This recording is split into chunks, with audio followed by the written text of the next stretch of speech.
مساء الخير او صباح الخير على حسب ما بتشوف الحلقه. 2025 كان فيها لحظات كتير صادمه للجمهور، منها الوحش ومنها الحلو. كانت تصيب مره وتخيب 10000 مره، وكل ده كان بسبب عبثيات عم بخ اللي متعرفش هو اللي كان بيفكر ولا مين اللي كان بيفكر، ما تفهمش.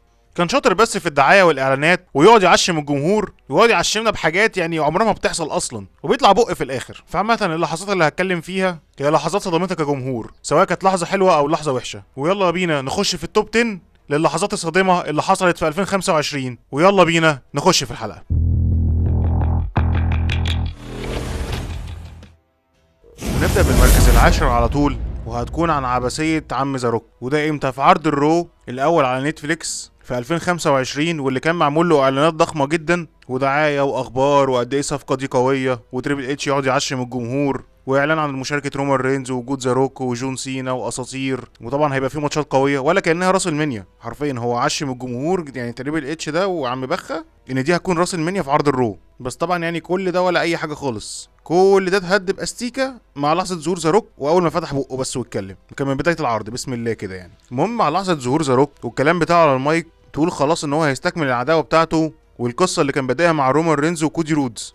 وفجاه في وسط الكلام الجمهور يتصدم ان زاروك بيتكلم على كودي رودز حلو، وده كفاءه وصاحبي وحبيبي وسلم لي على ماما رودز والدنيا حلوه، واخويا كودي الجدع اللي مفيش منه اتنين، اللي هو حرفيا ولا كأن في بينهم اي حاجه. اشحال ان زاروك كان ضربه يعني من قبلها بكام شهر، وكان قايل له خلي اللقب ده معاك عشان هرجع لك تاني واخده منك. ايه ده؟ فين كل ده؟ فين استكمال العداوه دي؟ لا، والانقح بقى بيثبتها لك اكتر، ينزل يسلم على كودي رودز وياخده بالاحضان بقى وحبيبي والدنيا حلوه. فتقول بقى كده خلاص ماشي، يعني هو كده ممكن يكون بيقفل مع كودي رودز ومش عايز يكمل معاه، وهيكمل مع رومان رينز، وهيعمل عداوه مع رومان رينز ويعملوا ماتش الاحلام اللي الجمهور مستنيه بقالهم سنين. وخلاص نستنى ظهور زاروك مع رومان رينز ونشوف بقى مين فيهم اللي هيقلب على التاني بقى عشان نبدا العداوه، ويحصل ماتش بين رومان رينز وسولو سوكوا على زعامه القبيله، ويفوز في الماتش ده رومان رينز. فزاروك يمسك العقد بتاع الزعامه، وكلنا افتكرنا ساعتها خلاص ان زاروك هيقلب على رومان رينز، لكن لا، راح يلبسه لرومان رينز ويحضنه ويعلن عادي ان رومان رينز هو زعيم القبيله، ولا كأن في اي حاجه خالص، وابن عمي وحبيبي برضه والدنيا تمام.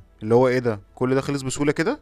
بالسهوله كده خلاص يعني كل حاجه باظت؟ ما انتش فاهم بقى في ايه. زاروك بوظ عداوه قعدت سنتين في ثانيه، ودي كانت صدمه فعلا كبيره جدا للجمهور ولينا كلنا. ندخل على المركز التاسع على طول، والصدمه بتاعتنا كانت في انقلاب برون بريكر على سيس رولانز بشكل مفاجئ في نهايه عرض الرو، واللي ما كانتش متوقعه خالص. احنا كلنا كجمهور كنا متوقعين ان حاجه زي دي هيجي عليها يوم وهتحصل، وان بول هيمن هيقلب على سيس رولانز، لكن ما كانش حد متوقع انها تحصل بالسرعه دي، لان هما اتحادهم مع بعض يا دوبك كان قاعد 6 شهور او اقل، فما كانش حد متوقعها انها تحصل كده. واللي خلاها انها تحصل بسرعه بسبب الاصابه بتاعت سيس رولانز، واللي حصلت له في عرض كراون جول في الماتش بتاعه قدام كودي رودز. فالاصابه دي جات له خلال الماتش، واللي خلته يتنازل عن اللقب ويقعد فتره يتعالج، فعشان كده عملوا السيناريو ده. وعشان كده سيس رولانز كمان غايب حاليا، ودلوقتي زي ما انتم شايفين فريق الفيجن ما فيهوش سيس رولانز، وبقى مكون من برون بريكر وبرونسون ريد ولوجان بول واوستن سيري، وفي شكوك بتقول ان اوستن سيري تبع سيس رولانز واحتمال يقلب عليهم. ونروح للمركز الثامن معانا، وهي الصدمة اللي أخدها الجمهور بصراحة واللي كانت صدمة حلوة، وهي فوز الجريتست اوف اول تايم جون سينا بلقب القارات لأول مرة في تاريخه، وينضم لمصارعين الجراند سلام اللي حققوا كل ألقاب الاتحاد في تاريخهم. جون سينا من ساعة ما بدأ في الاتحاد من 2002 وما كانش كسب لقب القارات خالص طول المسيرة بتاعته، حقق كل حاجة إلا لقب القارات، وأخيرا عمل حاجة فرحت الجمهور وفرحتنا كلنا، وهي فوزه بلقب القارات لأول مرة في تاريخه. ودي صراحة كانت حاجة هو يستحقها جدا من زمان، فدي كانت أحسن حاجة عملها وإنجاز أضافه لتاريخه قبل ما يعتزل على طول، وكان أخد لقب القارات من دومينيك ميستيريو. ونروح للصدمة اللي في المركز السابع معانا، وهي انقلاب برضه بول هيمن على رومان رينز وسين بانك في المين ايفنت لعرض راس المنيا الليلة الأولى، والتحالف بتاعه مع سيس رولانز. 3 مشاهد حصلوا في وقت واحد كانوا صدمة كبيرة بالنسبة للجمهور. أول حاجة إن بول هيمن قلب على سين بانك، ورومان رينز افتكر إن بول هيمن عمل كده عشانه، وادى الكرسي لرومان رينز علشان يروح يضرب سيس رولانز، لكن هوبا بول هيمن معروف بالغدر بتاعه ويضرب رومان رينز تحت الحزام ويغدر برومان رينز وينضم مع سيس رولانز ويساعده علشان يكسب المباراة الثلاثية دي، وسط مشهد وصدمة كبيرة جدا للجمهور على الموقف الجامد ده. وكانت فعلا صدمة قوية جدا، ومن أجمد الحاجات اللي قفلوا بيها عرض راس المنيا. ومن بعدها اتكون فريق ذا فيجن، واللي أول حد انضم لسيس رولانز وهو برون بريكر، واللي بعد كده مع الوقت برون بريكر هو اللي قلب على سيس رولانز. وفي المركز السادس معانا والصدمة اللي أخدناها وهي من ارت روس. ارتروس اللي لعب ماتش قدام جون سينا واللي كنا شايفينه تافه جدا وملوش اي لازمه، نشوفه بعد كده ان الاتحاد مشاه وان الجمهور طالب بعودته. ولما رجع ارتروس راح هاجم جون سينا في عرض ماني ان ذا بانك، وقلنا خلاص الشخصيه بتاعته هتبقى جد، لانه بعدها في عرض الرو راح ظهر وطلع على ترابيزه التعليق وقعد يتكلم ويقول ان هو اسمه الحقيقي رون كيلينج مش ارتروس، وكان بيتكلم بجد جدا، وطلع المقص وقص شعره. وخلاص بقى انت بتتكلم في شخصيه بجد، شخصيه هيل، شخصيه قويه، مش هيهرج تاني ولا يهزر. لكن نقول ايه بقى العبثيات عم بخ بقى ودماغه اللي بتفكر، ولا كأن في اي حاجه حصلت. كل ده راح في ثانيه، رجعه تاني بيهزر ومهرج والدنيا قشطه وبيس وبيقعد يهزر، ولا كأن كان في قصه اصلا بادئها معاه. يعني فين المنطق بجد؟ يعني مش راجل بادئ قصه بوظتها كده في ثانيه؟ بجد الناس كلها كانت مبسوطه بارتروس والتغيير في شخصيته اللي حصلت دي، لكن هم خدوا الصدمه لما لقوه اصلا رجع تاني طبيعي عادي خالص بالشخصيه بتاعته القديمه اللي هو بيقعد يهزر ويتريق والدنيا تمام. فدي برضه من الحاجات السيئه جدا اللي شفناها في 2025. وفي المركز الخامس معانا واللي كانت صدمه قويه جدا علينا احنا كجمهور، وهي اللحظه لما جون سينا استسلم على ايد جونسر في اخر ماتش ليه في عالم المصارعه، واللي اعلن بيها اعتزاله رسميا للمصارعه بشكل تام. واللي احنا كلنا اتضايقنا جدا لما شفنا جون سينا بيخسر بالشكل ده. وكمان احنا كناش عايزين جون سينا يخسر، احنا عارفين ان جون سينا هيجي عليه يوم وهيعتزل، بس ما كناش عايزين نشوف جون سينا وهو بيخسر في اخر ماتش ليه.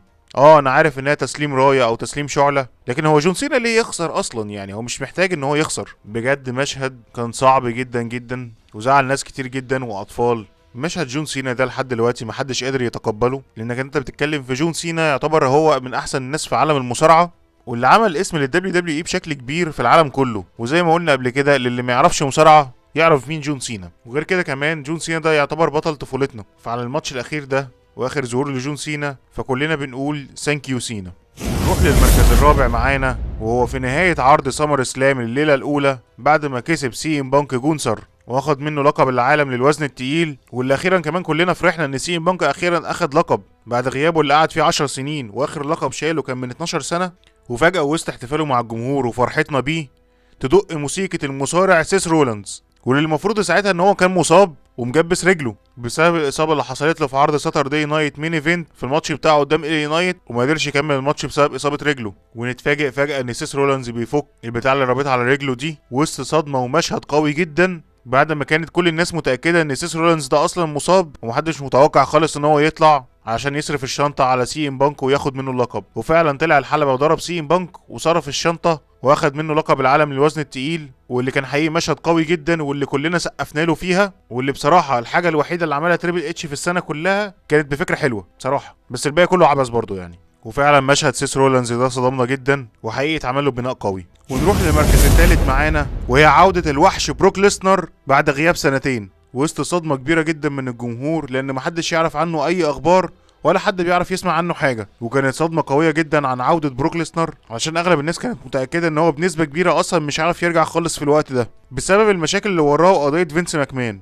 فاللي هو لا، هي ما كانتش متوقعه خالص. اخر ظهور لبروك ليسنر كان في عرض سمر سلام 2023 لما خسر الماتش بتاعه قدام كودي رودز، ودي كانت دفعه لكودي رودز اصلا عشان يوصل لان هو ياخد اللقب العالم. وبعدها اختفى، واللي المفروض كان هيرجع في عرض الرويال رامبل 2024 لكن مرجعش بسبب المشاكل والقضايا اللي كانت عليه. لحد ما نروح لعرض سمر سلام 2025 وفي الليله الثانيه وبعد ماتش قوي جدا واسطوري واللي اخد 5 نجوم، واللي كان بين جون سينا وكودي رودز على لقب الاتحاد، واللي كسب في النهايه كودي رودز واخد اللقب من جون سينا. وجون سينا وهو بيودع الجمهور وخلاص خارج تدق موسيقى الوحش بروك ليسنر واللي يعلن عودته ويخش يضرب جون سينا، واللي كانت مفاجاه وفرحه جدا وكبيره من الجمهور على انهم شافوا بروك ليسنر تاني.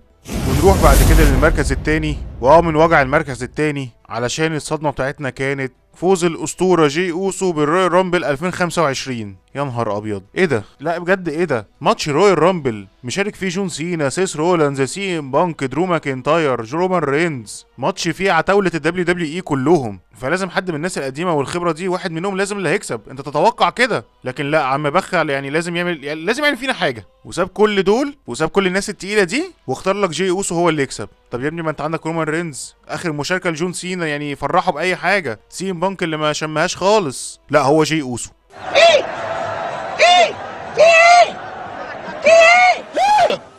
بجد ده لو كان بيفكر بدماغه يعني كان زمان المصارعه في حته تانية. بجد ساب الناس كلها وما اختارش غير جي اوسو، ازاي؟ انا مش فاهم. جي اوسو اللي شغال رقاصه ويت وتيت والشريط بجد هو ما عندوش اي حاجه غير الدخله بتاعته والرقص اللي بيعمله، بس مش هتكلم على حركاته بجد، يعني انا اتكلمت عليها كتير قبل كده.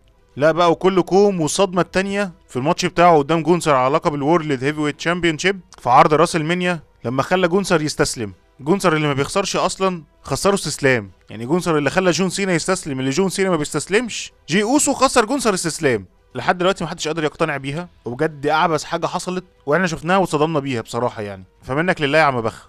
ونروح بقى للمركز الاول واللي كلنا اكيد هنكون متوقعينه، وهي تحول جون سينا للشخصيه المكروهه اللي كان كل الجمهور بيطالبوا بيها، واللي اخيرا جون سينا عملها وعمل تحالف مع الروك وقلب على كودي رودز وضربه، واللي بقى اخيرا جون سينا بالشخصيه الهيل وسط صدمه كبيره جدا من الجمهور، لان محدش كان متوقعها. هي دي فعلا كانت اخر سنه لجون سينا في عالم المصارعه، ومحدش توقعها ان هو ممكن يقفلها او تكون التورنمنت بتاعه يكون بالشخصيه الهيل. بصراحه انا كنا متفقدين جدا ان جون سينا يبقى بالشخصيه الهيل، وحصلت. بس المشكله ان اصلا كل ده بايظ خالص بسبب طبعا عبثيات عم بخه والخطط بتاعته اللي ما بيدرسهاش اصلا، يعني بيرميها وخلاص. والاسوأ من كده كله ان زاروكا اصلا ما كملش القصه مع جون سينا وسابه ومشي. فانت ما بقتش فاهم جون سينا هو هيل ليه، يعني هو هيل لمجرد ان هو عايز يبقى هيل وخلاص. وحتى لما رجع فيس برضه انت ما لقيتش سبب. فدي كانت حاجه سيئه جدا الصراحه بسبب الخطه اللي ما كانتش كامله خالص. بس تحول جون سينا للشخصيه الهيل كانت صدمه قويه، وكانت حاجه كلنا مفتقدينها وكان نفسنا نشوفها. وبصراحه كانت حاجه حلوه. ودي كانت اخر حاجه انا اتكلم عنها، واتكلمت معاكم على اكتر 10 صدمات كلنا اتفاجئنا بيها في 2025. ولو في حاجه انا ما قلتهاش ممكن تكتبوا لي تحت في التعليقات ايه اكتر حاجه صدمتكم،